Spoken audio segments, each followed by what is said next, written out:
Bismillahirrahmanirrahim. Assalamualaikum warahmatullahi wabarakatuh.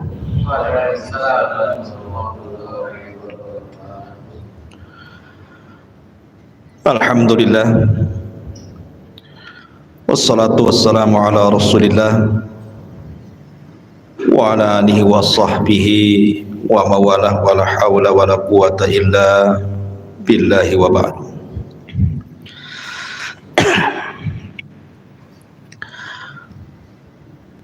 Hadirin dan hadirat yang dimuliakan Allah Subhanahu wa ta'ala, alhamdulillah di malam hari ini kembali kita dipertemukan di Masjid Al-Fajri Jodoh Nagoya. Salat dan salam kita hadiahkan kepada Rasul kita Nabi besar Muhammad sallallahu alaihi wa ala alihi wasallam. Pembahasan di malam hari ini biasa kita mengkaji sirah. Mungkin malam ini kita akan mengkaji tema lain biar tidak bosan. Tema ini cukup menegangkan karena bicara tentang perkara gaib. Saya beri judul kondisi manusia saat dibangkitkan oleh Allah pada hari kiamat. Ma'asyiral muslimin yang dimuliakan Allah Subhanahu wa ta'ala, kita tahu bahwa salah satu yang wajib diimani adalah beriman dengan adanya hari akhir. Dan hari akhir itu ada arkannya, ada rukun-rukunnya.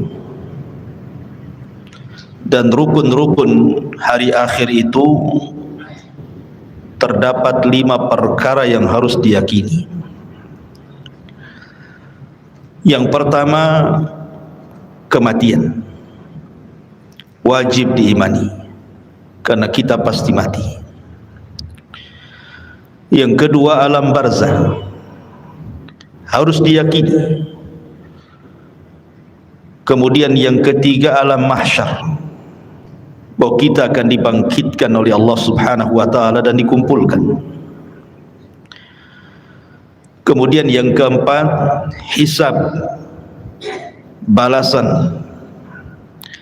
Dan yang terakhir adalah al-jaza, kesudahan daripada manusia. Apakah dia layak masuk surga ataukah tidak layak masuk surga. Itulah gambaran beriman dengan hari akhir. Ma'asyiral muslimin yang dimuliakan Allah Subhanahu wa ta'ala, kita tahu bahwa ketika diutusnya Nabi sallallahu alaihi wasallam menjadi nabi dan rasul, disitulah mulai Israfil meletakkan ujung trompetnya dan siap meniup, menunggu izin dari Allah Subhanahu wa ta'ala.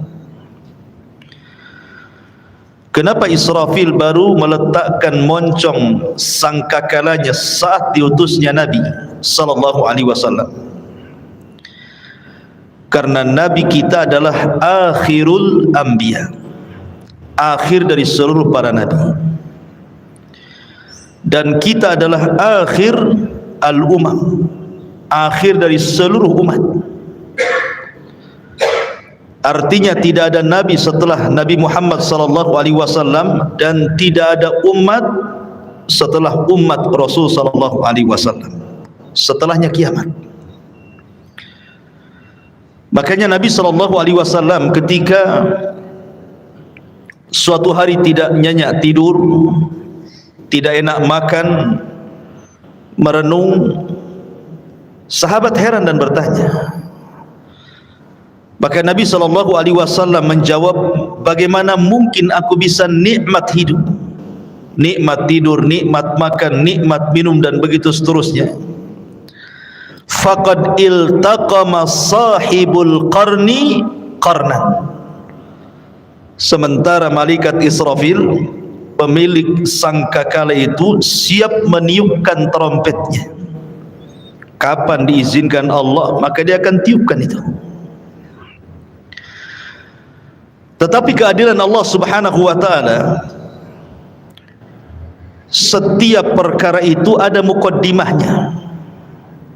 Allah Subhanahu wa ta'ala tidak langsung mengkiamatkan alam semesta ini, tapi ada muqaddimahnya yang disebut dengan alamat kiamat kubra. Ada alamat-alamat kiamat besar. Tentu sebelumnya ada alamat-alamat kiamat kecil. Tapi mendekati kiamat ini yang muncul tanda-tanda alamat besar, dan itu jumlahnya 10 tanda. Kalau terjadi 10 tanda ini, maka habislah alam semesta. Secara ringkas, yang pertama munculnya Dajjal. Kemudian yang kedua, turunnya Isa ibn Maryam. Kemudian yang ketiga, munculnya Ya'juj wa Ma'juj. Ini 3 alamat pertama. Kemudian 3 alamat pertengahan, munculnya dukhan. Maksudnya dukhan itu asap yang tebal, yang sangat hitam pekat yang ada di langit. Kemudian setelahnya munculnya matahari dari arah barat. Kemudian setelahnya munculnya binatang dari perut bumi yang disebut dengan dabatun minal ar. Binatang melata bisa bicara, yang menstempel mukmin dan kafir. Ini 3 alamat pertengahan. Maka alamat yang terakhir 3 gempa. Gempa dari arah barat, gempa dari arah timur, dan gempa di Jazirah Arab, dan ditutup dengan api yang menggiring manusia dari Aden Yaman, dikumpulkan di Syam. Disitulah kiamat dibangkitkan. Inilah 10 tanda kiamat besar. Orang-orang yang beriman tidak akan merasakan tentang adanya kiamat besar, karena orang-orang yang beriman itu sebelum Israfil meniupkan sangkakalanya sudah diwafatkan oleh Allah Subhanahu wa ta'ala dengan cara dikirim angin yang sangat-sangat dingin, kemudian menerpa setiap ketiak orang yang beriman walaupun punya iman sebiji zarah, maka akan wafat dengan angin itu. Sehingga tidak ada yang hidup kala itu kecuali orang yang paling jahat, yang paling buruk, yang paling kafir, yang paling syirik kepada Allah Subhanahu wa ta'ala. Nabi SAW bersabda, la taqumus sa'ah illa ala syiraril khalqi. Tidak akan tegak hari kiamat kecuali tegak kepada manusia yang paling buruk yang ada di permukaan bumi. Ma'asyiral muslimin yang dimuliakan Allah Subhanahu wa ta'ala, ketika Allah Subhanahu wa ta'ala izinkan Israfil untuk meniupkan sangkakalanya, maka apa yang terjadi? Al-qari'atu mal qari'ah. Wa ma adraka mal qari'ah? Yauma yakunun nasu kal farashil mabthus. Al-qari'ah itu adalah suara yang keluar dari trompet moncong sangkakala yang ditiup Israfil. Itulah al-qari'ah, diambil dari al-qar', suara yang bisa memecahkan gendang-gendang manusia, dan suara yang bisa mewafatkan semua manusia yang hidup kali itu. Maka sekali tiupan, dan itu menunjukkan kemurkaan Allah Subhanahu wa ta'ala, karena tidaklah mungkin Allah menghancur-hancurkan alam semesta kecuali karena kemurkaannya. Maka kiamat itu karena kemurkaan Allah Subhanahu wa ta'ala. Maka disitulah kita lihat dalam ayat-ayat Al-Quran, di mana wa idzan nujumun tasharat, bintang dijatuh-jatuhkan, wa idzal biharu fujirat, kemudian lautan ditumpah-tumpahkan airnya, kemudian wa idza zulzilatil ardu zilzalaha, kemudian bumi digempa-gempakan. Ma'asyiral muslimin yang dimuliakan Allah Azza wa Jalla, Anda bisa bayangkan ketika terjadi tsunami Aceh, itu hanya sebagian kecil laut yang ngamuk gitu ya, yang marah karena kemarahan Allah Subhanahu wa taala. Dalam hitungan menit bisa menghancurkan bangunan dan melenyapkan banyak nyawa. Itu baru sebagian kecil laut. Ketika terjadi gempa di Jogja, dalam hitungan menit bangunan-bangunan roboh menimpa manusia, bangunan hancur, jiwa-jiwa melayang, dan begitu seterusnya. Begitu juga peristiwa gempa di Lombok, dan saya saksikan sendiri karena saya ke sana. Satu kabupaten rata dengan tanah. Ma'asyiral muslimin yang dimuliakan Allah Azza wa Jalla, ini bagian kecil dari bumi. Bagaimana karena Allah Subhanahu wa taala mengatakan idza zulzilatil ardu zilzalaha. Allah Subhanahu wa taala mengidhafahkan zilzal kepada ha, zilzalaha. Allah tidak katakan zilzalan. Kalau zilzalan artinya sekali gempa, boleh jadi di sini gempa, di situ tidak gempa. Tapi ketika zilzal kemudian diidhafahkan kepada ha yang kembali kata ganti ini kepada bumi, artinya satu bumi gempa. Kalau sudah satu bumi gempa, mau lari kemana? Kalau gempa di Batam bisa lari ke Tanjung Pinang, gempa di Tanjung Pinang bisa lari ke Medan, kan gitu. Tapi kalau di Medan gempa, Tanjung Pinang gempa, Batam gempa, semua daerah gempa, lah mau lari kemana? Maka saat itu tidak ada yang bisa lari, karena di mana-mana gempa. Ya. Ma'asyiral muslimin yang muliakan Allah Subhanahu wa taala, sampai pada waktunya Allah Subhanahu wa taala mewafatkan semua manusia, semua jin, bahkan semua malaikat. Bahkan malaikat maut Allah wafatkan juga. Ketika malaikat maut ditanya, man baki, siapa yang tersisa dari malaikat yang hidup? Kata malaikat maut, tidak ada kecuali abdukal fakir, hambamu yang fakir ini. Maka Allah mengatakan, maut, mati kamu. Sampai malaikat pencabut nyawa pun mati. Ketika itulah Allah Subhanahu wa taala menggulung langit dan mengepal bumi. Dan Allah Subhanahu wa taala berfirman, limanil mulkul yaum, limanil mulkul yaum. Kalian tahu sekarang siapa yang berkuasa? Kalian tahu sekarang siapa yang berkuasa? Tidak ada yang jawab, karena tidak ada yang hidup masalahnya. Tidak manusia, tidak jin, tidak malaikat. Makanya Allah Subhanahu wa taala menjawab sendiri, lillahil wahidil qahar. Kekuasaan itu hanya milik zat yang satu, dialah zat yang maha perkasa lagi kuat, Allah Subhanahu wa taala. Ma'asyiral muslimin yang dimuliakan Allah Subhanahu wa taala, Abi Hurairah radhiyallahu an pernah ditanya tentang jarak tiupan sangkakala pertama dengan sangkakala kedua itu berapa waktunya. Maka Abu Hurairah radhiyallahu an mengatakan arba'un, 40. Sahabat bertanya, apakah 40 tahun wahai Abu Hurairah? Fa abaitu, aku enggan menjawabnya. Apakah 40 bulan? Fa abaitu, aku enggan menjawabnya. Apakah 40 minggu? Fa abaitu, aku pun enggan menjawabnya. Apakah 40 hari? Fa abaitu, aku pun enggan menjawabnya. Pokoknya di angka 40. Bisa 40 hari, bisa 40 minggu, bisa 40 bulan, bisa 40 tahun, wallahu a'lam. Tetapi disitulah Allah Subhanahu wa taala menghancurkan alam semesta sehancur-hancurnya.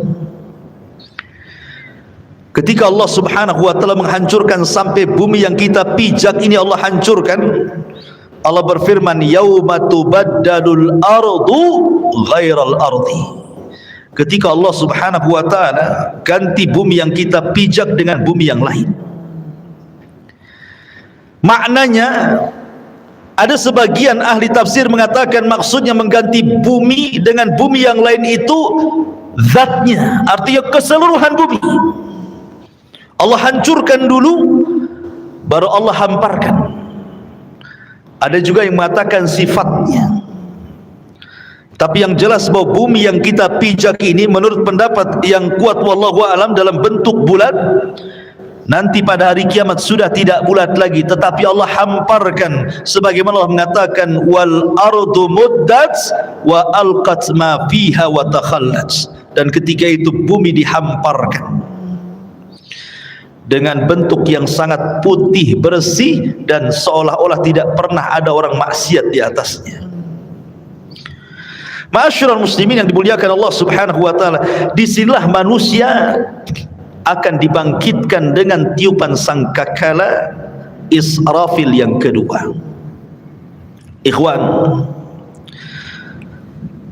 ketika kiamat dibangkitkan, tidak ada satu jasad manusia kecuali Allah hancurkan. Bagaimana Allah Subhanahu wa taala bisa membangkitkan dari jasad yang dihancurkan?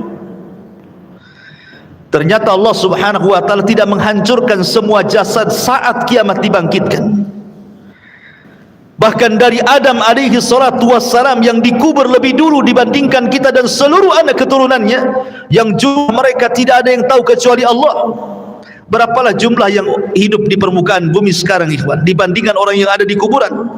Tentu lebih banyak mereka.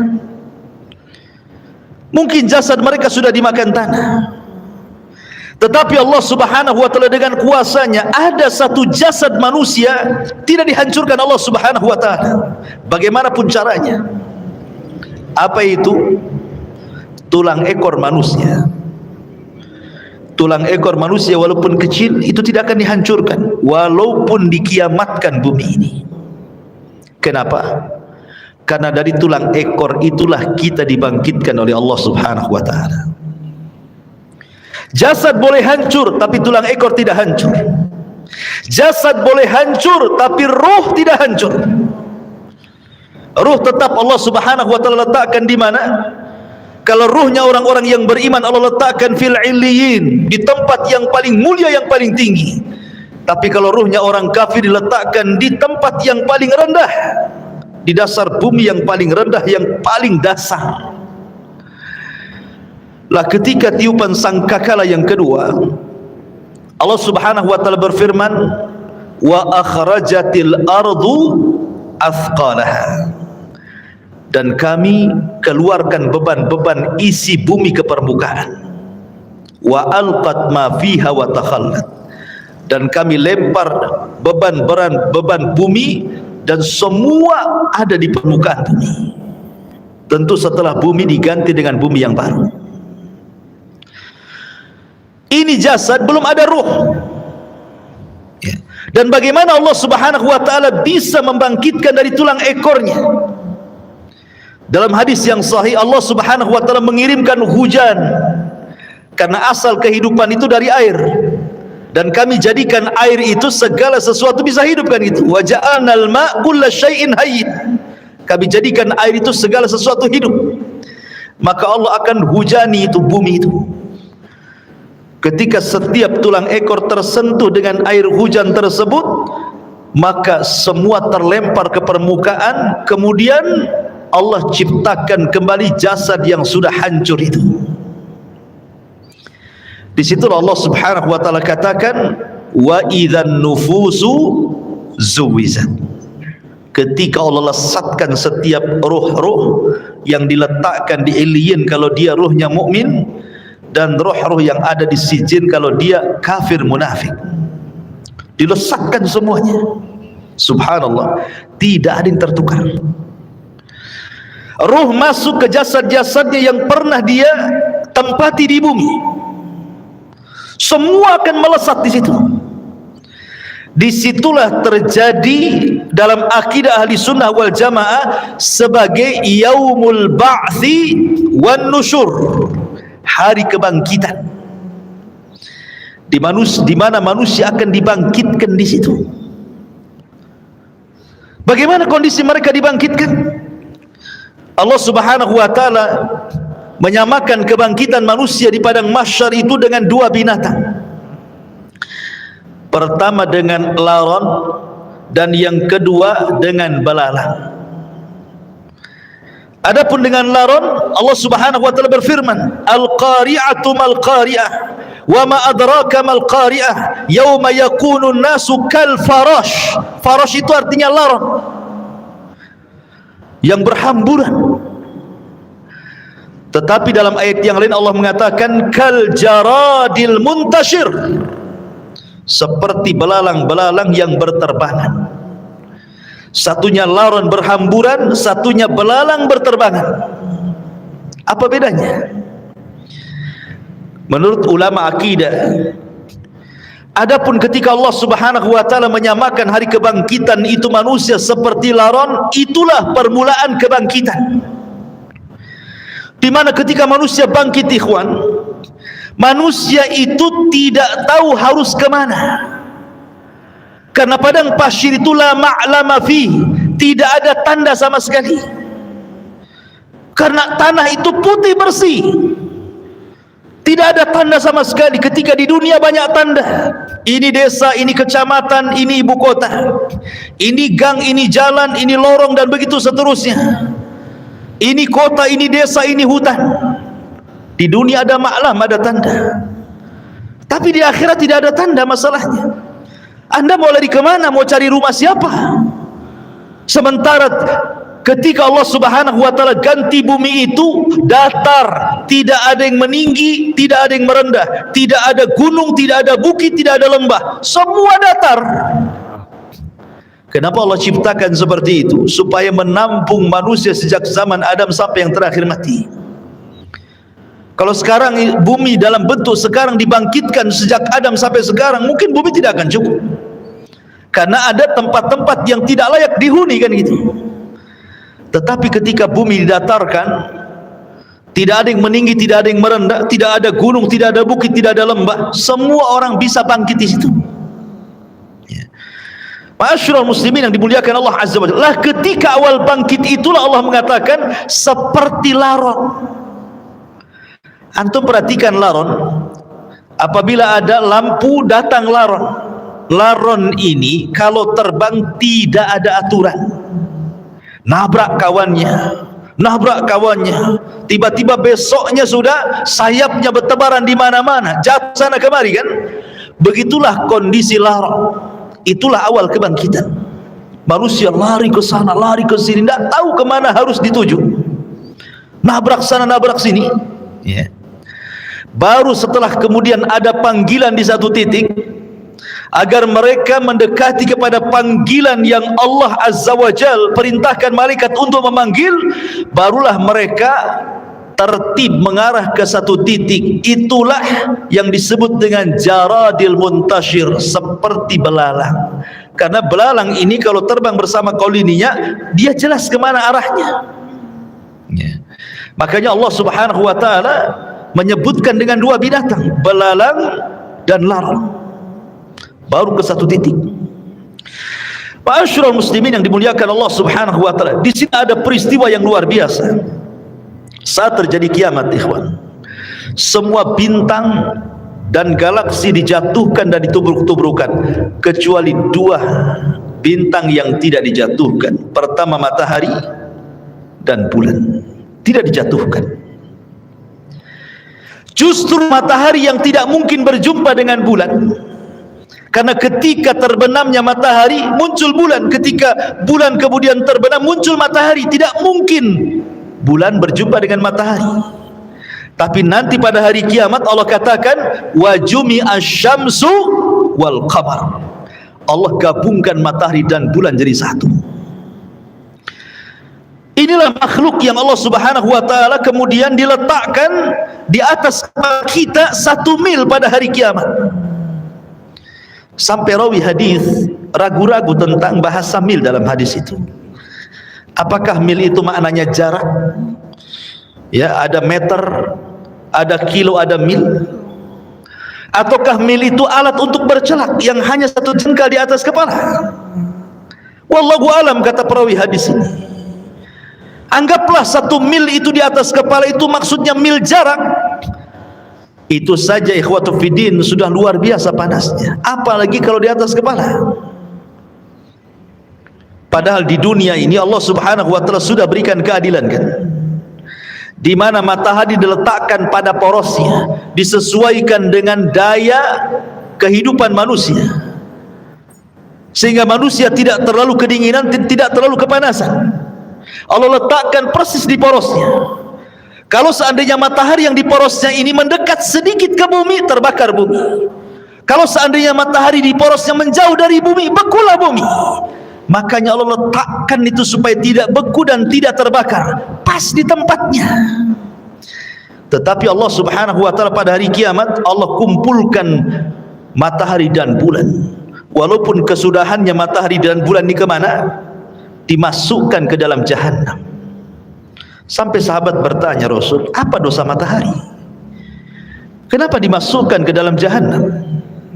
Maka Rasul mengatakan, dimasukkan matahari dan bulan bukan berarti dua makhluk ini berdosa, tidak, tetapi ingin membuktikan bahwa keduanya bukan Tuhan.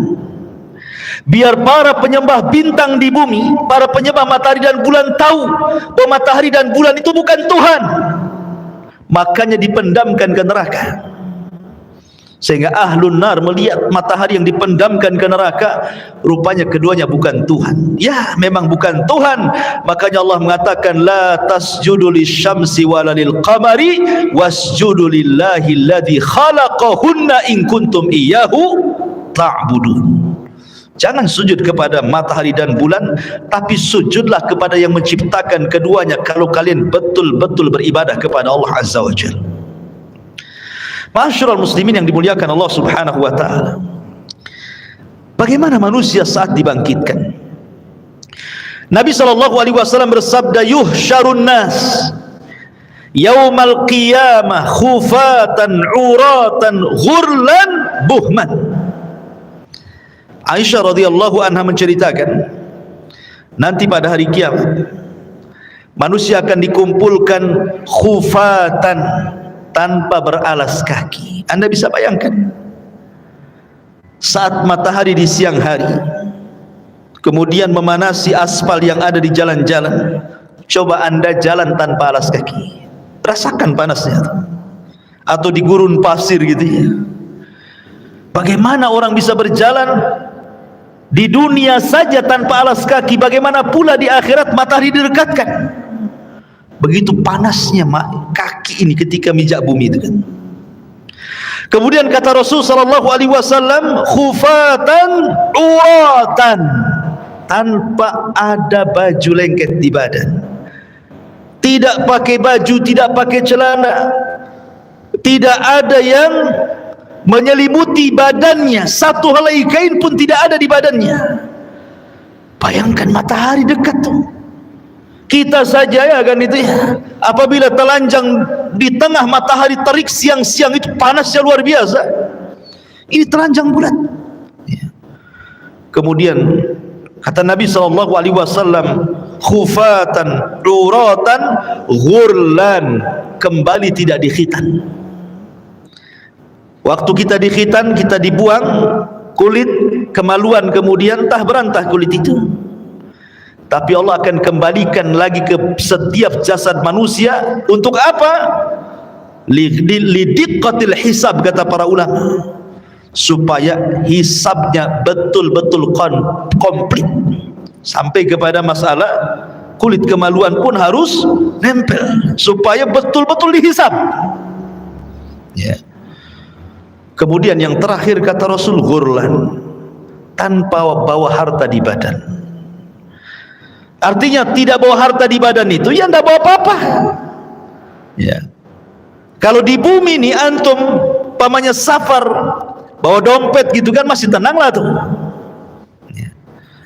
Tetapi jangan lagi dompet, jangan lagi kartu ATM, pakaian pun tidak, celana pun tidak, celana dalam pun tidak gini.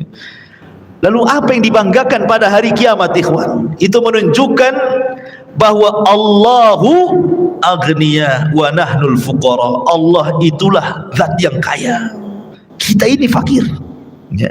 Karena nggak ada bawa apa-apa. Apa yang mau dibanggakan pada hari kiamat? Dibangkitkan tuh semua akan sama. Baik para raja yang dibangkitkan seperti itu, para menteri yang dibangkitkan seperti itu, orang-orang kaya yang dibangkitkan seperti itu, orang miskin juga sama. Semua sama. Tidak ada yang dibanggakan pada hari itu di hadapan Allah Subhanahu wa taala, dan tidak ada yang disombongkan pada hari itu. Ma'asyiral muslimin yang dimuliakan Allah Subhanahu wa taala. Ada sebuah hadis yang dikeluarkan Imam Muslim. Nabi SAW mengatakan, yub'atsu kullu 'abdin 'ala ma mata 'alaihi. Manusia akan dibangkitkan pada hari kiamat sesuai dengan kondisi saat dia mati. Walaupun sebagian ulama hadis mengatakan bahwa hadis ini maksudnya dibawa ketika sakaratul maut. Bahwa manusia itu saat kematiannya disesuaikan dengan kebiasaan hidupnya, gitu maksudnya. Kalau kebiasaan hidupnya dia baik, insya Allah akan diwafatkan dengan cara husnul khatimah. Kalau kebiasaan hidupnya jahat, bisa saja dia diwafatkan dalam su'ul khatimah. Tapi ada juga yang mengatakan dari kalangan muhaddithin bahwa hadis ini berbicara tentang kebangkitan. Manusia itu akan dibangkitkan sebagaimana saat dia mati. Makanya Nabi SAW, kenapa ketika orang-orang yang haji itu, yang masih menggunakan kain ihram, kemudian qadarullah meninggal, kata Nabi SAW, suruh dikafani dengan ihramnya, kan? Karena dia akan bangkit pada hari kiamat, dan dia akan menggunakan pakaian itu sambil mengucap labbaik Allahumma labbaik. Kemudian ketika Nabi SAW menguburkan para syuhada, mereka tidak dimandikan, tidak dikafankan, tidak disolatkan, langsung dimasukkan ke dalam liang lahat dengan pakaian mereka yang masih berlumuran darah, karena mereka akan dibangkitkan seperti itu, dan darah-darah mereka menjadi saksi syuhada mereka. Dan saat dikubur, maka malaikat mungkar dan nakir tidak akan bertanya soal siapa Tuhanmu, siapa nabimu, apa agamamu. Kenapa? Karena kata Nabi SAW, kafa, cukuplah bibariqatis suyuf, kilatan-kilatan pedang saat jihad, fitnah bagi dia, sehingga tidak ada fitnah kubur lagi. Ma'asyiral muslimin yang dimuliakan Allah Azza wa Jalla, bahkan pada hari kiamat, Abu Sa'id Al-Khudri radhiyallahu anhu mengatakan, nanti pada hari kiamat ada orang-orang yang diseret dengan wajahnya. Subhanallah. Kita di bumi berjalan dengan kedua kaki, tapi nanti saat dibangkitkan ada manusia-manusia berjalan kakinya di atas, kemudian wajahnya diseret, wajahnya di bawah, jalan dengan kepalanya. Sahabat bertanya, ya Rasulullah, wahai Rasul, kok ada orang yang seperti itu? Maksudnya kok bisa, bukankah di dunia dia berjalan dengan kakinya? Maka Nabi mengatakan, alaysa alladhi amshahu ala rijlaihi fid dunya qadiran ala an yamshiyahu ala wajhihi yaumal qiyamah. Kata Nabi SAW, bukankah ketika di bumi dia bisa berjalan dengan kedua kakinya, siapa yang menjadikan dia bisa berjalan seperti itu? Allah. Maka sebagaimana Allah mampu menjalankan manusia di bumi dengan kedua kakinya, maka Allah pun mampu menjalankan dengan wajahnya pada hari kiamat. Dan mereka orang-orang kafir. Bahkan subhanallah, al-jaza min jinsil amal, ikhwan, balasan itu sesuai dengan amalannya. Ada manusia saat dibangkitkan itu kecil, ya. Di tengah manusia yang besar-besar, dia dibangkitkan seperti semut, sehingga dia harus terseok-seok menghindari langkah kaki orang yang lari ke sana kemari. Lihatlah semut kecil, kan? Kalau seandainya kita melihat semut kecil kemudian kita jalan, terkadang ada semut yang kita injak. Jadi ada ketika dibangkitkan itu, manusia dibangkitkan seperti seekor semut kecil sekali. Dia harus terseok-seok ke sana kemari menghindari injakan-injakan manusia yang lari ke sana kemari. Siapa mereka? Mereka al-mutakabbirun, orang-orang yang sombong. Sebagaimana Nabi SAW bersabda tentang mereka, bahwa orang-orang yang sombong akan diciptakan seperti biji zarah pada hari kiamat. Mereka terseok-seok karena menghindari injakan kaki manusia yang besar itu.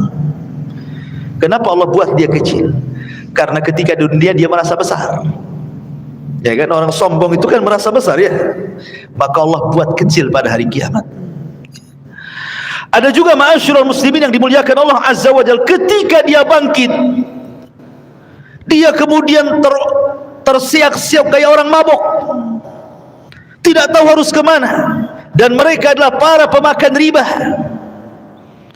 La yakumuna illa kama yakumul ladzi yatakhabbathu syaitanu minal mas. Pemakan riba itu nanti bangkit pada hari kiamat seperti orang yang kesurupan, yang dimasuki setan ke dalamnya, oyong ke sana kemari. Ada juga kata Nabi SAW, orang yang dibangkitkan itu buta, padahal di dunia dia melihat, sehingga dia kemudian mengatakan, Rabbi lima hasyartani a'ma wa qad kuntu basira.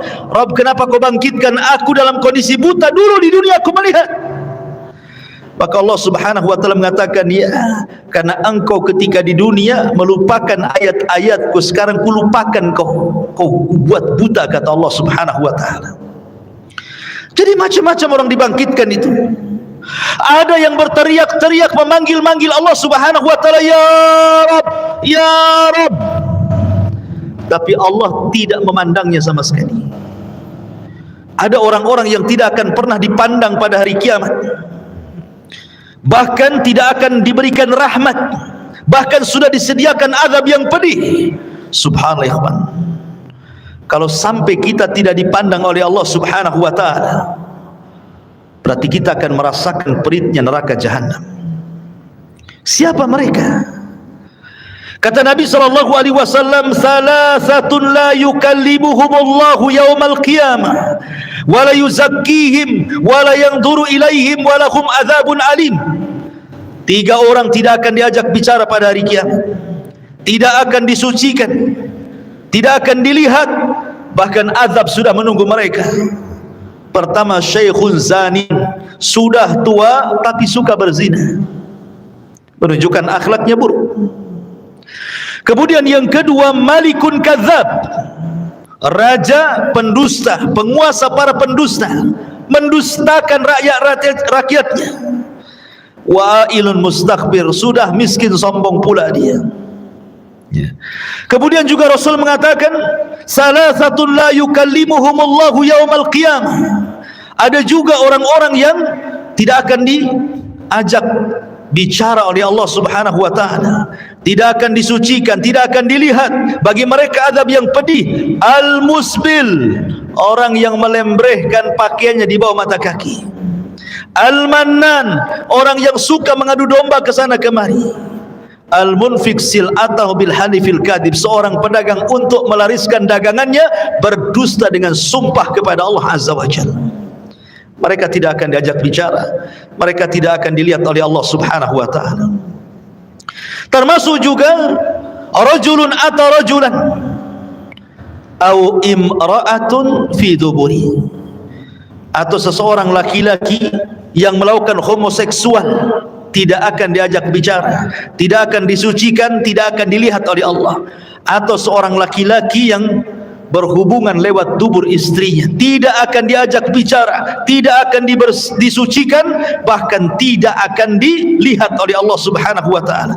Termasuk juga imra'atun la tashkuru li zawjiha, istri yang tidak pernah bersyukur kepada suaminya. Istri yang tidak pernah bersyukur kepada suaminya, apabila suaminya mendatangkan banyak kebaikan, hanya satu kesalahan dia bisa mengatakan engkau tidak pernah berbuat baik. Bersyukur kepada suaminya. La yanzurullah ila imra'atin la tashkuru li zawjiha, Allah tidak akan melihat kepada seorang wanita yang tidak pernah syukur kepada suaminya. Jadi ada orang-orang yang tidak akan dilihat Allah, dia panggil-panggil ya Rabb, ya Rabb, Allah tidak peduli dengan orang itu. Bahaya ikhwan kalau sampai tidak dilihat oleh Allah Subhanahu wa taala. Lah ketika itu ma'asyiral muslimin, maka Allah Subhanahu wa taala mulai pisah-pisahkan manusia itu. Awalnya kan berkumpul tuh jadi satu. Sejak zaman Adam sampai yang terakhir mati terkena trompet sangkakala Israfil, dibangkitkan semuanya. Di situ masih kumpul para nabi, para syuhada, para siddiqin, para salihin, orang awamnya, dari mulai zaman Adam sampai yang terakhir masih satu di padang mahsyar itu. Baru Allah pisah-pisahkan di situ. Apa kata Allah Subhanahu wa taala? Kata Allah Subhanahu wa taala, "Hei, siapa yang di antara kalian ketika di dunia menjadi para pemimpin yang adil, keluar kalian. Kemari, berdirilah di bawah arsy Allah Subhanahu wa taala, kalian mendapatkan naungan." Kemudian dia panggil lagi, "Hei orang-orang yang ketika di dunia hatinya terikat dengan masjid, kemari keluar dari situ. Di sini kalian mendapatkan naungan dari arsy Allah Subhanahu wa taala." Kemudian dipanggil lagi, "Hai orang-orang yang ketika di dunia suka berinfak sampai tangan kirinya tidak tahu diinfakkan tangan kanannya, sedekahus sir. Kemari keluar. Kamu harus bergabung di sini. Kau mendapatkan naungan arsy Allah Subhanahu wa taala." Kemudian juga dipanggil yang lainnya, "Wahai anak muda yang ketika di dunia menjaga kehormatannya, tidak mau berzina karena takut kepada Allah, keluar, gabung di sana. Di sana kau mendapatkan naungan arsy Allah Subhanahu wa taala." Termasuk kalian yang saling mencinta karena Allah, membenci karena Allah, keluar, gabunglah kau di situ. Itulah yang disabdakan Nabi sallallahu alaihi wasallam, "Sab'atun yudhilluhumullahu fi dhillihi yauma la dhilla illa dhilluh."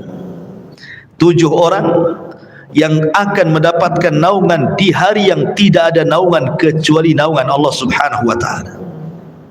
Mereka akan dikeluarkan, ya, akan dikelompokkan sesuai dengan amalan mereka, gitu maksudnya. Termasuk ahli sedekah, karena sedekah itu as-sadaqatu, bahwa sedekah itu akan mendapatkan naungan pada hari kiamat. Ma'asyiral muslimin yang dimuliakan Allah Subhanahu wa taala, lalu berapa waktu mereka harus tinggal di padang mahsyar itu? Ulama mengatakan bahwa mereka akan tinggal di padang mahsyar itu 50.000 sana, 50.000 tahun. Tentu 50.000 tahun ini berlaku kepada orang-orang kafir, berlaku kepada orang-orang munafik dan orang-orang mujrim. Tapi orang-orang yang beriman tidak. Hisab mereka cepat. Kenapa? Karena usianya juga pendek. Kata Nabi SAW, "A'maru ummati baina sittina wa sab'in." Usia umatku itu berkisar 60 sampai 70 tahun saja. Karena usianya pendek, hisabnya pun cepat. Tapi kalau umat dulu kan usianya lama-lama, sehingga hisabnya juga lama. Makanya orang-orang yang beriman, mereka akan tinggal di padang mahsyar itu cuman setengah hari, tapi setengah harinya kehidupan akhirat. Berapa setengah harinya kehidupan akhirat? Allah mengatakan, "Inna yauman inda rabbika ka alfi sanatin mimma ta'udun." Satu hari kehidupan akhirat bila dibandingkan dengan kehidupan dunia sama dengan 1000 tahun. Berarti setengah harinya 500 tahun. Jadi orang-orang yang beriman akan tinggal 500 tahun saja. Sementara orang kafir akan tinggal 50.000 tahun kehidupan akhirat, tinggal dikali 1000 tahun kehidupan dunia. Berapa lama mereka harus tinggal di situ, ikhwan? Begitulah Allah Subhanahu wa taala hendak mengadili mereka seadil-adilnya. Ma'asyiral muslimin yang dimuliakan Allah Azza wa Jalla. Jadi manusia itu dibangkitkan dengan berbagai macam gaya. Makanya Allah mengatakan, "Ashtatan liyurau a'malakum." Ashtat, ya, ashtat itu artinya bangkitnya macam-macam. Ya, tadi ada yang buta, ada yang oleng gitu ya, ada yang kepalanya di atas, kepalanya di bawah, kakinya di atas gitu ya. Ada yang kemudian pincang jalannya, macam-macam orang itu dibangkitkan. Kemudian habis itu dikelompok-kelompokkan, ahli sedekah dengan ahli sedekah, ahli Quran dengan ahli Quran, ahli solat dengan ahli solat, dan begitu seterusnya. Ma'asyiral muslimin yang dimuliakan Allah Azza wa Jalla, disinilah banyak peristiwa yang akan dilalui. Apa saja peristiwa setelah kematian itu? Kalau boleh saya singkat, nanti saya bentangkan sedikit. Yang pertama sudah saya jelaskan, kebangkitan. Yang kedua, hasyar, pengumpulan manusia di padang mahsyar. Kemudian yang ketiga, al-haud, telaga. Manusia akan minum dari telaga. Kemudian yang keempat, syafa'atul uzma. Orang meminta syafaat kepada para nabi.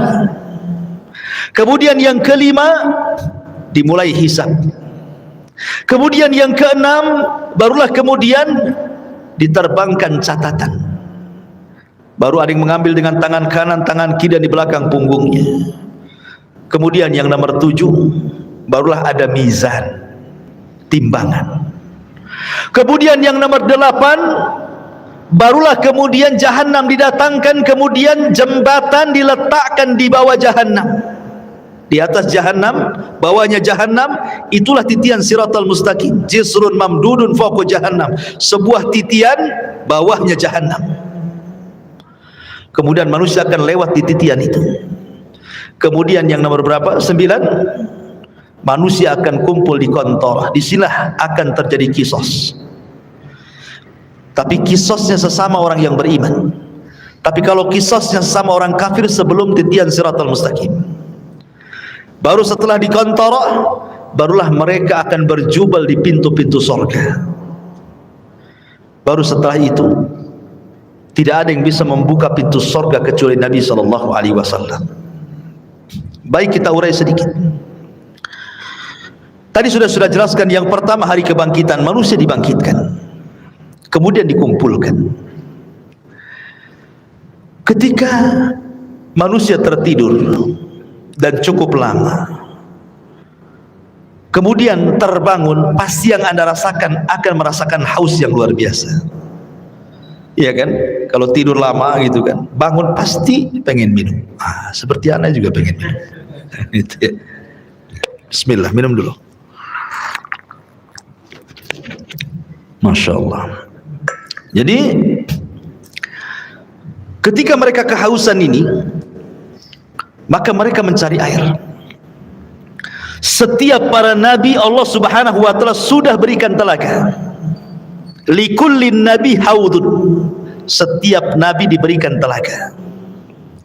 Dan telaga yang paling besarlah telaga Nabi kita Muhammad sallallahu alaihi wasallam. Maka umat Rasul sudah diarahkan ke masing-masing nabinya. Termasuk kita umat Islam diarahkan kepada telaga Nabi kita. Telaganya sangat besar. Airnya putih, lebih putih dibandingkan susu, kata Rasul. Lebih manis dibandingkan madu. Dan satu kali minuman tidak akan haus selamanya. Dan tidak akan rebutan karena gelasnya sejumlah bintang yang ada di langit, kata Nabi. Dan orang yang pertama dibolehkan minum, merekalah orang-orang Ansar dari kalangan sahabat Nabi SAW. Lah kenapa tidak muhajirin? Bukankah muhajirin adalah as-sabiqun al-awwalun? Mereka lah yang awal-awal masuk Islam, baru kemudian Ansar, kan itu. Kenapa di akhirat orang yang pertama minum orang Ansar dulu baru muhajirin? Terbalik ya. Karena orang Ansar diberikan kesabaran ketika di dunia. Mereka tidak pernah mencicipi kekuasaan. Khulafaur Rasyidin semua dari muhajirin. Abu Bakar muhajirin, Umar muhajirin, Uthman muhajirin, Ali muhajirin, Hasan bin Ali muhajirin. Ganti ke kekuasaan kerajaan. Raja yang pertama Muawiyah ibn Abi Sufyan muhajir. Runtuhnya Bani Umayyah, berdiri Bani Abbasiyah, semua dari Mekah muhajirin. Semua kekuasaan itu dari muhajirin. Orang Ansar itu tidak pernah jadi raja, mereka jadi rakyat. Makanya kata Nabi SAW, sabarlah kalian, kalian akan mendapatkan nanti raja-raja yang zalim. Boleh jadi mungkin yang menguasai kalian itu raja-raja zalim. Tapi kesabaran kalian akan mendapatkan hasil sampai kalian menemui aku di mana? Di telagaku, kata Nabi. Makanya mereka orang yang pertama minum, orang-orang Ansar atau penduduk Yaman yang awal-awal masuk Islam, baik dari kalangan manusia atau kalangan jinnya. Ya. Baru setelah itu Muhajirin, baru setelah itu para ulama, baru setelah itu umumnya umat Rasul, sampai yang terakhir datang sekelompok umat Rasul hendak minum. Tiba-tiba dihalau para malaikat, tidak boleh. Nabi SAW kasihan dan mengatakan, ummati itu umatku, biarkan wahai malaikat, biar dia minum. Tapi kemudian Rasul diberitakan bahwa mereka tidak layak minum. Kenapa? Ya Muhammad, innaka la tadri ma ahdatsu ba'daka, innahum ghayyaru wa baddalu. Wahai Muhammad, engkau tidak tahu apa yang terjadi sepeninggalmu. Mereka itu sudah merubah ajaran-ajaranmu. Mereka itu sudah menjauhi sunnah-sunnahmu. Mereka tidak layak minum dari telagamu. Makanya ulama mengatakan orang yang tidak akan minum dari telaga Rasul, pertama orang murtad, tidak akan minum. Yang kedua orang munafik, tidak akan minum. Yang ketiga orang yang mereka selalu menyelisih sunnah Rasul dari kalangan ahli bidah. Kemudian yang keempat para murtakib al-kabair, orang-orang yang senantiasa terus melakukan dosa besar. Mereka tidak layak minum dari telaga Nabi SAW. Ya. Padahal ikhwan, meminum dari telaga Rasul itulah yang menentukan nasib kita saat di padang mahsyar. Karena ketika matahari didekatkan, kita merasa haus. Sementara Rasul mengatakan siapa yang meminum satu teguk saja dia tidak akan haus selamanya, kan? Artinya bisa meringankan beban saat matahari dekatkan sebenarnya. Ya. Baru setelah kemudian mereka minum, ada yang minum, ada yang tidak. Kemudian mereka berkumpul lagi di padang mahsyar, dibiarkan oleh Allah Subhanahu wa taala.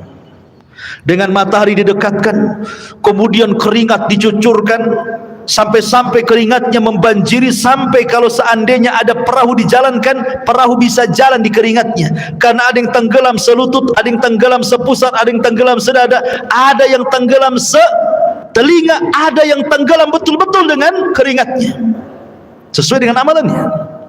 Ya. Ma'asyiral muslimin, ini menakutkan karena kumpulnya mereka saja sudah menakutkan. Kenapa menakutkan? Karena ketika di kuburan saja mereka sudah takut. Kan kalau orang-orang yang beriman masuk kuburan itu dibentangkan surga, ya kan? Ketika dia sanggup menjawab pertanyaan malaikat, siapa Tuhanmu? Allah. Siapa Nabimu Muhammad? Apa agamamu? Islam. Allah akan mengatakan dari langit, an sadaqa abdi, hambaku telah benar. Kalau begitu, bentangkan pintu dari sorga, hantarkan makanan, hantarkan minuman, hantarkan pakaian, hembuskan angin dari sorga supaya wangi kuburannya, kan itu? Artinya dia bisa melihat sorga di kuburan. Tapi orang kafir, munafik dan ahli dosa, ketika dia tidak sanggup menjawab apa kata Allah, sempitkan kuburan sesempit-sempitnya, kan itu. Kemudian bentangkan neraka di hadapannya. Makanya ketika kemudian terjadi hari kiamat, mereka sudah melihat neraka saat di kuburan tuh. Makanya mereka sudah ketakutan luar biasa. Dari situlah akhirnya kemudian ketika Allah biarkan saja di padang mahsyar seperti itu, mulailah orang-orang berakal di antara mereka datang kepada Adam. Ya Adam, anta abul bashar, kau ini bapak manusia. Isfa' lana ila rabbik, mintalah syafaat kepada Rabbmu. Ala tara ila ma nahnu fi, tidakkah kau iba kepada kami, lihat kondisi kami. Tapi Adam mengatakan tidak bisa, karena aku sudah pernah melakukan maksiat sehingga Allah murka, dan kemurkaannya tidak pernah terjadi sebelum dan sesudahnya. Sebaiknya kau kenuh saja, datang kepadamu. Sama juga jawabannya. Kata Nuh, sebaiknya kau datang kepada Ibrahim. Sama pula jawabannya. Tidak bisa juga. Kata Ibrahim, sebaiknya kau datang kepada Nabi Musa. Musa pun sama. Bahkan kata Musa, sebaiknya datang kepada Isa. Jadi antara Adam, Nuh, Ibrahim, Musa, Isa, semua mengatakan nafsi, nafsi, urus diri kalian, katanya. Kata Isa bin Maryam, sebaiknya kalian datang kepada Muhammad sallallahu alaihi wasallam. Maka mereka datang kepada Rasulullah. Baru Nabi SAW tidak menolak permintaannya dan mengatakan, ana laha, kan ku coba kata Rasul. Maka Nabi SAW berangkat sendiri, kemudian mendekati arsy Allah, kemudian sujud di bawah arsy dengan sujud yang sangat lama. Kemudian Allah datang dan mengatakan, irfa ra'saka ya Muhammad. Kata Allah Subhanahu wa taala, angkat kepalamu wahai Muhammad. Sal qul tusma, sal tu'ta, ishfa tushaffa. Katakan kau didengar, minta kau diberi, mintalah syafaat, ku beri kau syafaat, kata Allah. Ini yang disebut dengan syafaatul uzma, syafaat khusus yang hanya diberikan kepada Rasul kita, tidak diberikan kepada para nabi. Dan orang yang paling bahagia dengan syafaat Rasul, kata Abu Hurairah radhiyallahu an, dalam hadis Abu Hurairah, Nabi sallallahu alaihi wasallam bersabda, as'adun nas bi syafaati man qala la ilaha illallah. Orang yang paling bahagia dengan syafaatku, kata Rasul, adalah orang yang mengucapkan kalimat la ilaha illallah. Tentu bukan hanya lisan, artinya orang yang menegakkan tauhid, tidak melakukan kesyirikan. Yang sekarang lagi merebak para perdukunan itu syirik-syirik semua tuh. Ya, jangan percaya kepada mereka. Kalau harus percaya kepada dukun, percayalah ke dukun urut, kan itu. Jelas-jelas ngurut dia kan. Nah, ada mantranya yang ngurutnya, dukun bayi, ya kan. Kalau dukun santet nggak usah percaya. Dukun ramal apalagi. Ya. Jadi ma'asyiral muslimin yang dimuliakan Allah Azza wa Jalla, setelah syafaat, apa yang terjadi? Setelah syafaat, ardul a'mal. Allah akan memperlihatkan amalan kita, ikhwan. Liyurau a'malahum. Allah akan perlihatkan amalan kita. Makanya ada hadis yang mengatakan, nanti pada hari kiamat akan didatangkan manusia membawa pahala sebesar Bukit Tihamah. Coba bayangkan, Bukit Tihamah itu besar. Ya, lebih besar daripada Uhud, cuman lebih kecil daripada Uhud. Cuman kata Nabi, nanti pada hari kiamat ada orang bawa pahala sebesar Bukit Tihamah. Diperlihatkan amalannya besar sekali.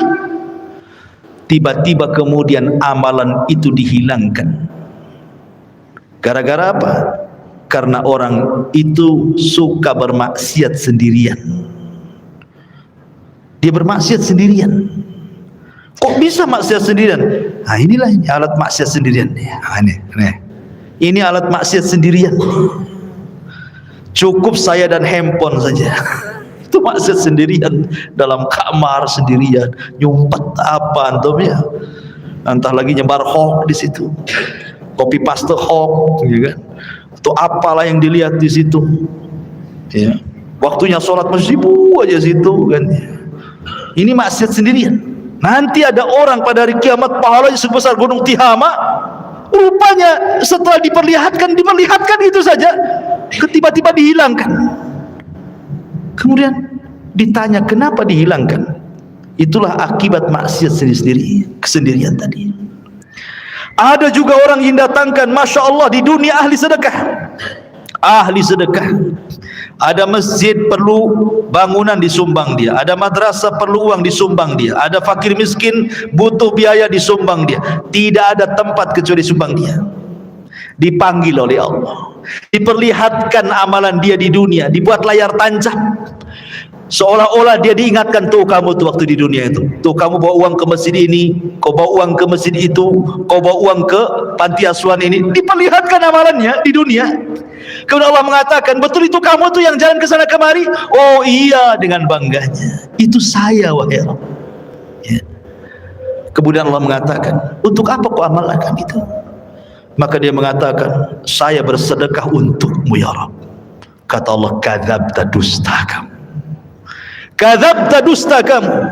Engkau bersedekah itu supaya engkau dianggap dermawan, engkau bersedekah itu supaya engkau dianggap pemurah, engkau bersedekah itu supaya dipuji manusia. Kadzabta, dusta kamu. Akhirnya malaikat bawa ini seret dia ke neraka. Didatangkan lagi para mujahidin, kemudian diperlihatkan bagaimana saat jihad dia banyak membunuh musuh, akhirnya dia mati syahid. Diperlihatkan sama Allah itu, betul kamu itu? Oh iya, itu saya wahai Rabb. Apa yang lakukan? Ustushhidu fik, aku mati syahid karenamu ya Rabb. Kata Allah, kadzabta, dusta. Itu bukan. Kau ini perang hanya supaya orang menganggap kau pahlawan saja, kau pemberani, supaya dikenang orang. Tidak. Kadzabta, dusta kamu. Seret, masukkan dia ke neraka. Didatangkan lagi orang pakar Quran, alim bil Quran. Sehari-harinya dia baca Quran, dia ajarkan Al-Quran, dia baca Quran, dia tegak kepada Allah dengan Al-Quran. Diperlihatkan, betul kamu itu yang semalaman salat dengan membaca Al-Quran? Oh iya, itu saya wahai Rabb, katanya.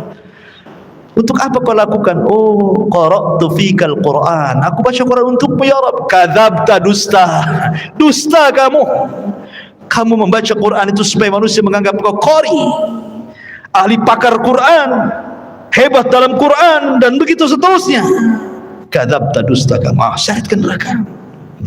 Jadi ada orang-orang yang diperlihatkan amalannya, itu disebut ardul a'mal namanya. Baru setelah ardul a'mal masuk pada perkara hisab. Ikhwan, hisab ini mencakup pertama orang kafir, kedua orang munafik, ketiga orang yang beriman. Adapun orang kafir ada yang mengatakan tidak dihisab. Apa yang mau dihisab? Amalannya sudah lebur-lebur. Makanya Allah mengatakan a'maluhum karamadin istaddat bihi, amal mereka sudah habis, ludas di dunia saja nggak diterima. Lalu apa yang mau dihisab? Ada yang berpendapat tidak akan dihisab orang kafir, langsung ke jahanam. Tapi ada juga mengatakan tetap dihisab, hanya sekedar formalitas untuk menunjukkan keadilan Allah Subhanahu wa taala. Ya.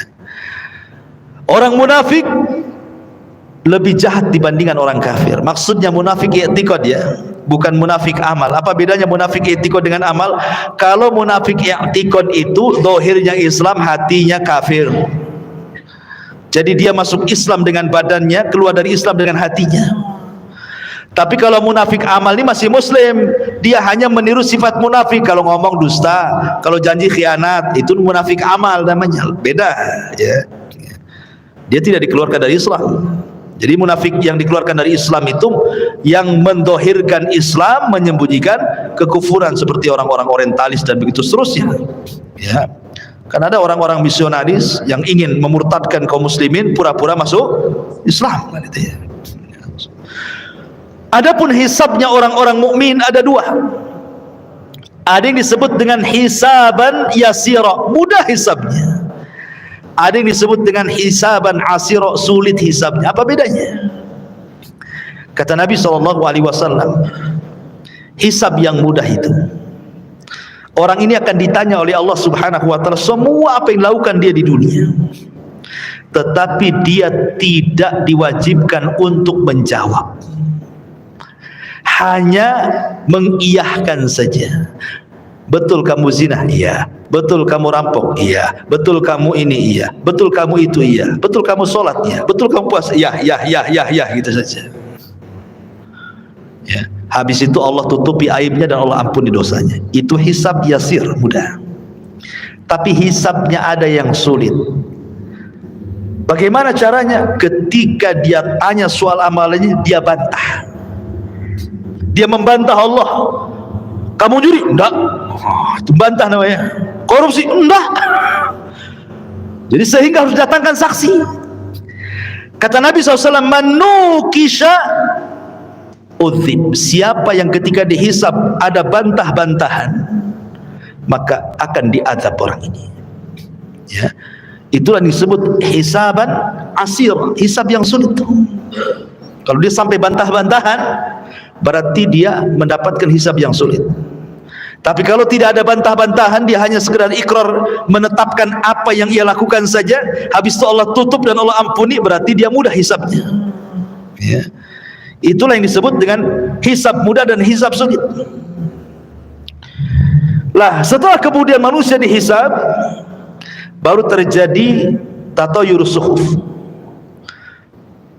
Suhuf diterbangkan. Disuruh kita mengambil catatan kita masing-masing. Orang-orang yang beriman dengan bangganya dia ngambil dengan tangan kanannya. Kemudian dia mengatakan kepada manusia, "Iqra kitabak," lihat bukuku, baca katanya. Dia sudah tahu isinya apa. Tetapi orang-orang kafir, dia ambil dengan tangan kirinya dan dia mengatakan, "Duhai kiranya aku tidak pernah punya catatan seperti ini." Datang orang munafik, diambil lagi dari belakang punggung dengan tangan kirinya lagi. Ya. Baru setelah itu terjadi mizan, timbangan. Apa yang ditimbang?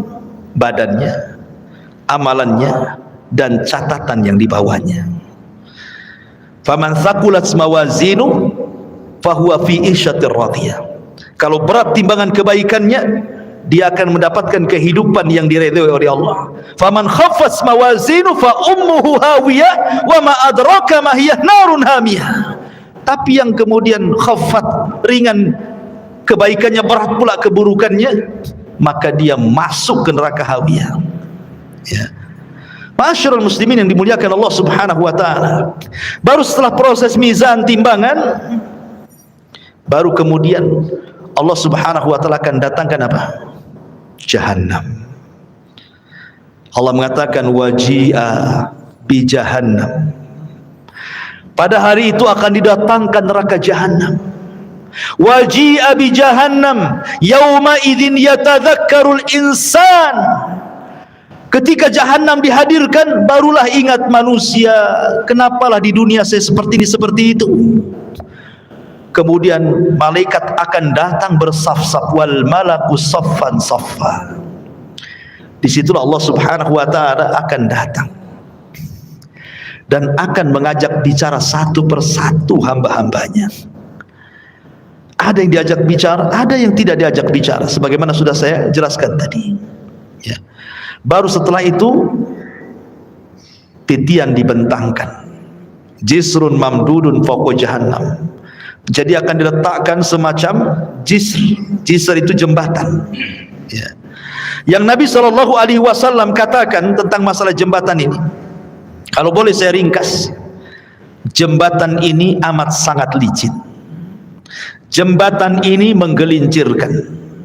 Jembatan ini memiliki besi pengait yang sangat besar. Jembatan ini mudah terpeleset karena bukan lurus tetapi berbelok-belok dan bergerak. Jembatan ini lebih halus dibandingkan rambut, lebih tajam dibandingkan pedang. Ya, jembatan ini akan membelah telapak kaki manusia, sehingga tidak semua orang selamat dari titian ini. Lah ketika jembatan ini dibentangkan, kemudian Allah mengatakan wasiqal ladzina kafaru ila jahannama zumara.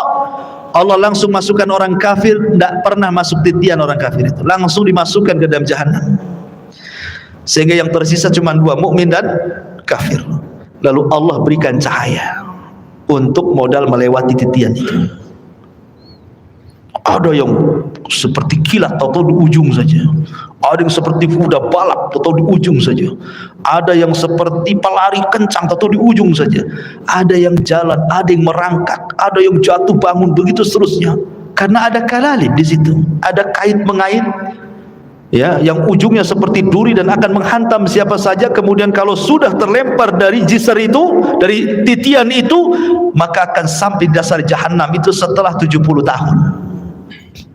Karena Rasul yang mengatakan, ketika ada suara dor gitu kan, Rasul mengatakan di hadapan para sahabat, tahu nggak kamu suara apa itu? Sahabat nggak tahu. Itulah batu yang dilempar dari atas titian setelah 70 tahun baru sampai sekarang dasarnya katanya. Naudzubillah. Ya. Ma'asyiral muslimin yang dimuliakan Allah Azza wa Jalla. Baru setelah kemudian mereka bisa menyeberangi titian, ada yang berhasil, ada yang tidak. Sampai di sini lelahnya? Tidak, masih lelah lagi. Ada namanya kontor. Kontor itu tempat kisos. Ingat, kontor itu hanya bagi orang yang beriman saja. Tapi kalau kisosnya antar orang kafir atau orang mukmin mendolimi orang kafir atau orang kafir mendolimi orang yang beriman, itu sebelum titian. Karena orang kafir tidak mungkin naik ke titian. Jadi kalau ada orang Islam mendolimi orang kafir, terjadi kisos di sini. Kalau ada orang kafir mendolimi orang kafir, terjadi kisos di sini. Termasuk juga binatang akan dikisos. Sampai Rasul mengatakan, binatang yang bertanduk dengan binatang yang tidak bertanduk, yang ketika di dunia ditanduk-tanduk sama binatang yang bertanduk, akan didatangkan tuh, dicabut tanduknya, kemudian diletakkan ke yang tidak bertanduk. Ke Allah mengatakan, tanduklah dia sebanyak dia menanduk kamu di dunia. Disaksikan oleh manusia itu kisos kepada binatang itu, semua akan dikisos. Ya, yang buaya makan kambing gitu ya, kemudian harimau makan kancil, semua akan terjadi kisos. Tapi selesai kisos, selesai hisab, apa kata Allah? Kuni turaba, jadilah kalian tanah. Maka binatang-binatang itu semua jadi tanah. Orang-orang kafir menyaksikannya, tiba-tiba mereka mengatakan, ya laitani kuntu turaba, duhai kiranya aku jadi tanah seperti binatang itu, kata. Mungkin tidak, mustahil. Ya. Lah ini kalau kisosnya di sebelum titian ini bagi orang-orang kafir, sementara kisosnya orang-orang yang beriman setelah titian. Inilah yang dikenal dalam hadis Nabi SAW sebagai hadis muflis namanya. Hadis orang bangkrut. Kata Nabi, atadruna mal muflis hadil ummah, tahu enggak kamu orang bangkrut di antara umatku ini? Sahabat ya polos saja, orang bangkrut ya orang gulung tikar, usahanya kolab, enggak punya dinar, enggak punya dirham. Oh, itulah orang bangkrut katanya. Kata Nabi, bukan. Orang bangkrut itulah orang yang datang dengan pahala salat, pahala puasa, pahala zakat, pahala-pahala lain-lainnya. Di satu waktu dia pernah mendolimi si fulan, mencaci maki, memukul si fulan, menumpahkan darah si fulan, mengambil harta si fulan, dan begitu seterusnya. Di sini terjadi antara barter pahala dan dosa. Jangan ke situ dulu kamu, sini. Dulu kau memukul saya. Mana pahalamu? Diambil pahalanya. Mau pergi lagi ke pintu surga, tunggu dulu. Dulu kamu mencaci maki saya. Sini pahalamu. Berangkat lagi, tunggu dulu. Dulu kau yang menginjak kaki saya. Tunggu dulu. Akhirnya banyak orang yang minta pahala dia, habis pula pahalanya. Ketika habis pahalanya, masih ada juga, ingat gak? Dulu kau yang ambil uang saya. Sini pahalanya. Saya tak ada pahala. Tak apa kau tak ada pahala, aku punya dosa, nih dosaku ambil. Begitu kan? Datang lagi. Dulu kau pernah menzalimi saya, mana pahalamu? Tidak punya. Nggak apa-apa, nih dosaku ambil. Bayangkan coba. Makanya Rasul mengatakan orang ini disebut orang bangkrut. Kalau ibarat pedagang itu modal habis, hutang pula numpuk. Orang ini habis pahalanya diberikan orang, dosa pula ditanggung dia, gitu maksudnya ya. Makanya disebut bangkrut orang ini. Kalau masih tersisa pahalanya, ada kesempatan masuk surga. Kalau tidak, dicemplungi lagi ke neraka. Di sini terjadi kisos, ikhwan, antar orang yang beriman. Bahkan yang mengeri adalah kisosnya pembunuhan. Karena awal yang pertama dihisab oleh Allah itu, kalau hak manusia adalah masalah darah, dan itu ketika proses hisab itu, yang pertama kali hak manusia adalah darah. Tapi kalau hak Allah, salat. Yang pertama dihisab kalau hak Allah adalah salat. Tapi kalau hak hamba, masalah darah. Kata Abdullah ibn Abbas radhiyallahu anhu, orang-orang yang dibunuh itu akan membawa kepala, tangan kirinya diambil kepalanya. Jadi dia berjalan tanpa kepala. Walaupun ketika di dunia dibunuhnya bukan dipenggal kepalanya, mungkin diracun, mungkin dicekik, mungkin diapa gitu ya, mati. Tapi nanti pada hari kiamat orang-orang yang dibunuh tanpa kepala berjalan menghadap Allah, dan tangan kirinya membawa kepalanya sambil bercucuran darah di lehernya. Kemudian tangan kanannya membawa pembunuhnya dihadapkan kepada Allah. Kemudian dia mengatakan, ya Rabb, sal hadza lima qatalani. Ya Rabb, tanya orang ini, kenapa dia sampai membunuhku?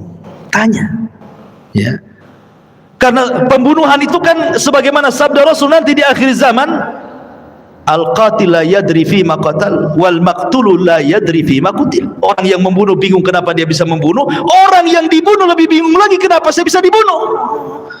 Karena Karena dalam Islam itu aturan bunuh membunuh sudah ada, qisas, atau dia berzina dan sudah menikah, atau karena dia murtad, dijelaskan begitu ya. Tapi gara-gara rebutan parkir bunuh-bunuhan, gara-gara waris bunuh-bunuhan, gara-gara masalah sedikit utang piutang bunuh-bunuhan, ini akan terjadi qisas. Dan qisas ini akan diulang. Walaupun di dunia qisas ini berlaku, tetap akan diulang.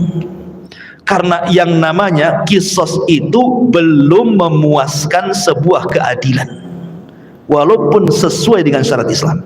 Apalagi tidak sesuai dengan syariat Islam. Yang sesuai dengan syariat Islam saja tidak memenuhi keadilan. Contoh,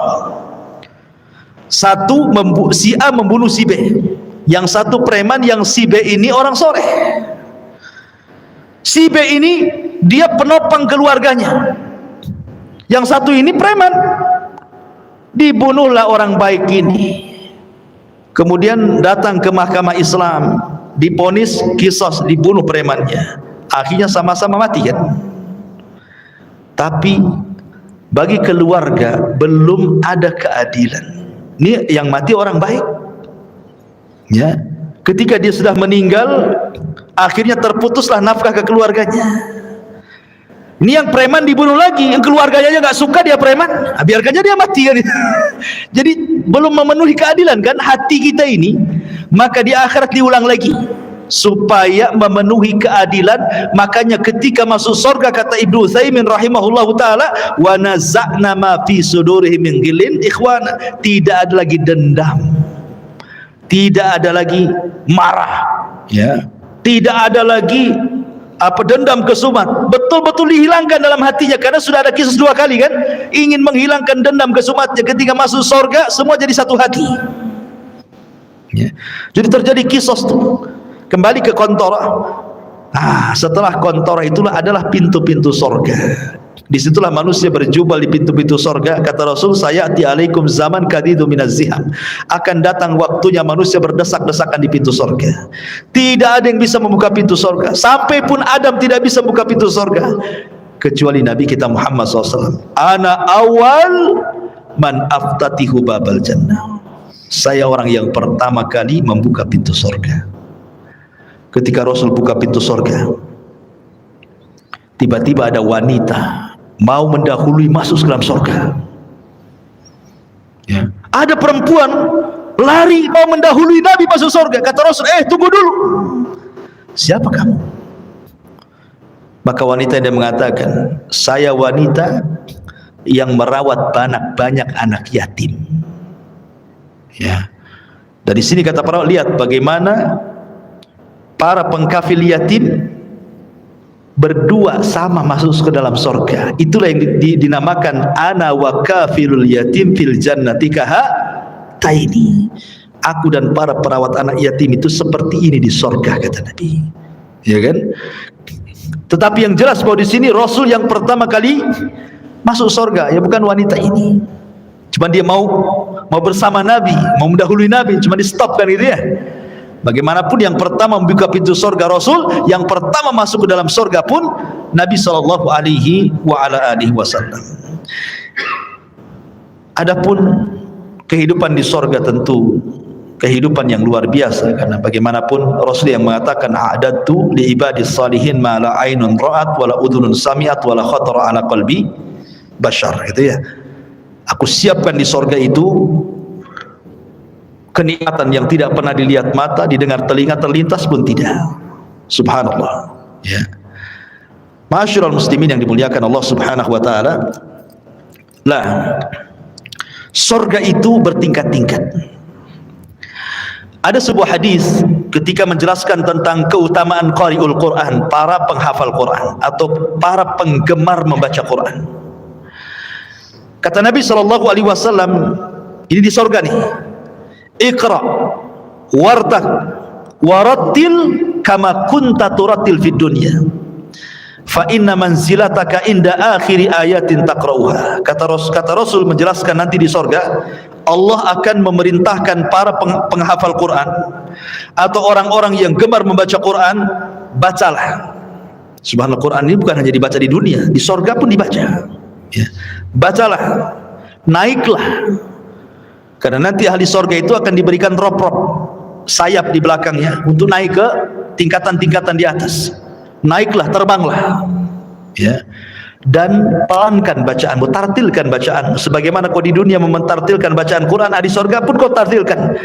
Nanti akhir kedudukanmu di sorga sesuai dengan akhir ayat yang kau baca di dunia, kata Nabi.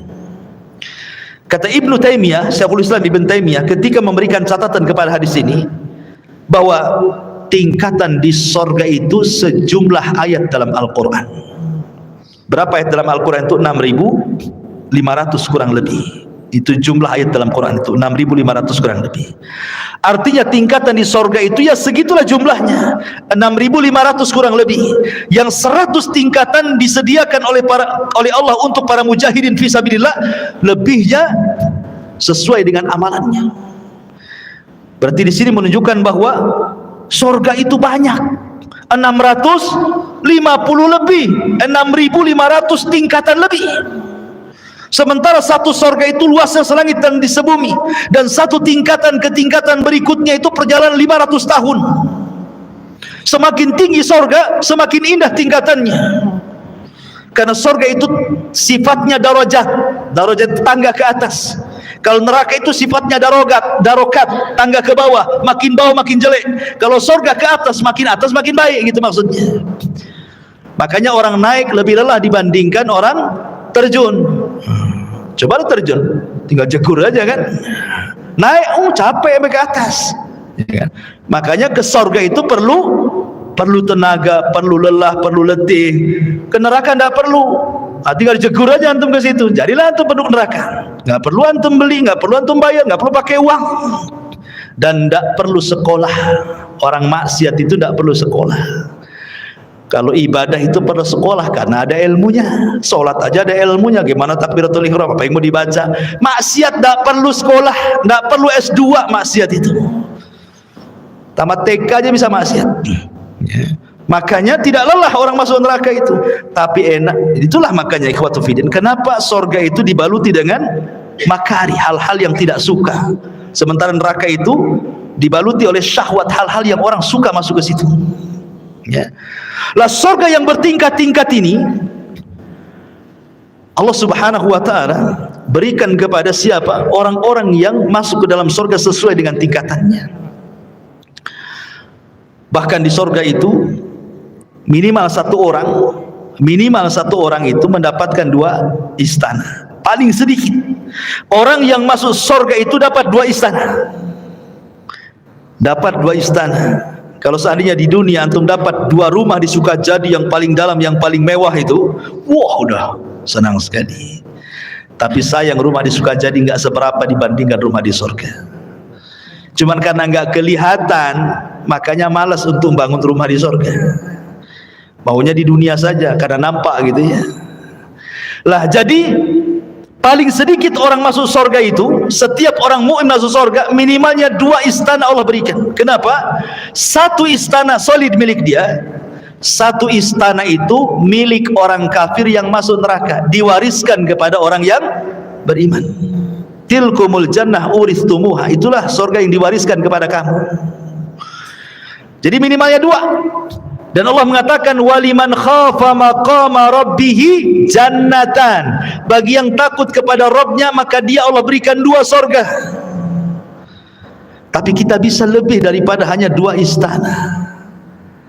Bahkan setiap hari antum bisa menambah istana itu dengan mudah. Kata Rasul, barang siapa yang membaca qul huwallahu ahad Allahus samad lam yalid walam yulad walam yakul lahu kufuwan ahad 10 kali dalam sehari semalam, banallahu lahu baitan fil jannah. Allah akan bangunkan antum istana di surga tanpa modal. Cukup baca qul hu 10 kali. Modal? Tidak. Modal ngomong saja. Kalau antum bangun rumah sak jelek-jelekan di kos-kosan, keluar uang pondasi, uang bata, uang batu, uang semen, uang spandek, uang keramik, macam-macam. Cukup kulhu 10 kali jadi itu istana di surga. Tapi baca kulhu aja malas, ya kan? Karena nggak nampak masalahnya. Coba kalau seandainya saya kasih rumah antum, nggak usah di Sukajadi, tiban kampung 1. Ya. Tapi kulhunya jangan 10, 5.000. Oh, langsung pada daftar tuh biasanya. Siap Ustaz, 5.000 kulhu, baca kulhu. Yang penting dapat rumah saya. Itu di dunia ya kan. 5.000 kulhu dia baca loh. Ini tidak perlu 5.000 kulhu, 10 saja dapat loh di sorga. Tidak mau baca juga. La haula wala quwwata illa billah. Jadi itulah memang namanya keimanan kepada yang gaib, itu memang perlu keyakinan. Makanya kenapa dalam awal surah Al-Baqarah itu ciri orang yang bertakwa itu pertama kali beriman dengan gaib. Ya, yang gaib itu harus diimani. Sebab kalau tidak beriman yang gaib, ya tadi akhirnya nggak yakin dengan sorga. Bukti nggak yakin dengan sorga, Allah pilih amalan-amalan yang bisa membangunkan insan di sorga, nggak juga orang tertarik. Ada bangun masjid nih, ya. Kan bangun insan di sorga tidak harus satu masjid dia bangun, satu sak semen pun jadi itu antum bangun rumah di sorga, satu keping keramik pun jadi, satu lonjor besi pun jadi, nggak juga nyumbang. Oke, ini modal Ustaz, saya tidak ada duit. Ya tadi yang nggak modal ya kulhu itu 10 kali, tak ada modal itu aja masih susah baca kulhu. Atau yang nggak modal lagi, ya, solat duha 12 rakaat kata Rasulullah, banallahu qasran fil jannah. Siapa yang solat duha 12 rakaat, Allah bangunkan istana di sorga. Nggak juga antum solat duha. Ya. Lalu apa lagi? Ya. Masyarul muslimin yang dimuliakan Allah, banyak amalan-amalan nggak modal. Itulah karena kurang yakinnya kita dengan perkara gaib itu. Tapi kalau soal perdukunan yang gaib-gaib yakin tuh. Datang dia, tolong cek tangan saya, nasib saya ini gimana masa depan nih, usaha saya lancar atau enggak nih. Yakin dengan gaib yang satu ini, ya. Masyarul muslimin yang dimuliakan Allah Azza wa Jalla. Jadi surga yang bertingkat-tingkat itu, maka tingkatan tinggi semakin baik semakin baik. Dan ingat, surga itu bukan hanya sekedar istana, ya. Di situ juga ada view-nya, ada sungainya, ada tamannya, ada roof-roofnya, ada bahkan ada kamar terbuat dari kaca. Bayangkan, terbuat dari kaca, ghuraf namanya. Kamar itu persis terbuat dari kaca. Yura dhahiruha batinuha. Orang dalam melihat keluar, orang luar melihat ke dalam. Ya bahasa kita rumah kaca lah. Kan sekarang kan lihatlah rumah-rumah minimalis itu kan cantik tuh kalau dikasih kaca itu kan. Di mana tuh ghuraf itu? Di atas. Kalau kita ini di dunia bangun satu bangunan di atas, harus ada tiang dari bawah nopang tuh. Di sorga tak ada. Tak ada tiang, ya gitu saja kamar. Ustaz, gimana saya kesananya katanya?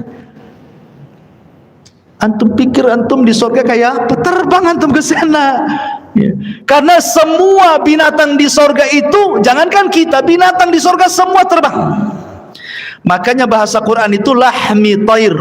Tair itu artinya burung. Ya, daging burung gitu ya. Jadi semua binatang itu kata para ulama terbang di sorga itu. Tidak ada binatang melata kayak di bumi itu berjalan tidak ada, semua terbang. Antum aja terbang. Ya. Masyarul muslimin yang dimuliakan Allah, intinya bahwa kalau cerita tentang surga nggak ada habisnya. Kita akan terhayal ke sana. Kalau cerita neraka sudahlah Ustaz, sekali aja lah. takut katanya. Intinya bahwa inilah manusia saat kebangkitan. Mudah-mudahan ada manfaatnya. Insyaallah kita lanjutkan dan kesempatan. Subhanakallah bihamdika asyhadu an la ilaha illa anta astaghfiruka wa atubu ilaik.